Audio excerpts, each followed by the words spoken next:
Grabe talaga oh. Ang itim nito. Ang iitim oh.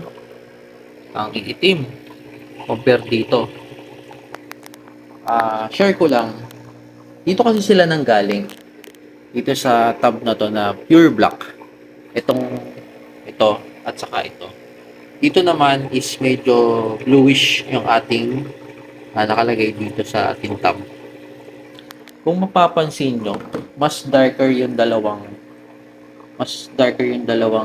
mga isda natin. Dito, to medyo darker din mo, dark in color. Dito naman, yung tab natin is light color. Pero ang dati niyang pinaglagyan yung medyo blue. Yung ganito. Ganito yung pagka-blue. So, parang kapag mag-groom kayo, pag gusto nyo makuha yung kulay, mag-dark color kayo sa inyong mga goldfish. Yun yung mga isang tips kapag gusto nyo makuha yung talagang kulay niya. Itong mga breed natin dito, ito yung Kirin. Kirin medyo grayish na may black. At saka Kaliko. Yung Kaliko naman is tatlo yung kulay. May white, may red, saka may black. So, ito yung breed natin ngayon. Ito yung talaga yung dati-dati pa na gustong-gusto ko. Yung nagkaroon ako ng isang grooming challenge. Nakakuha ko ng Kaliko, best and Kaliko. Yung talagang gusto kong kulay. Kaya natutuwa rin ako kasi may na-breed tayong ganun.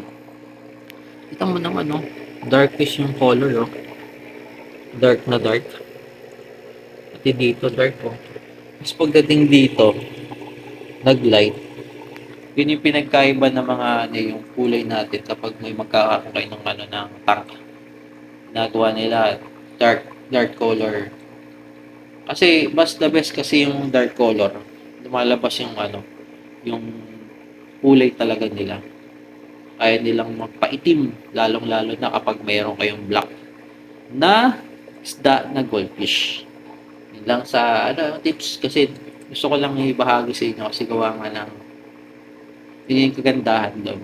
No? Good morning sa inyo lahat at maraming salamat. Peace out!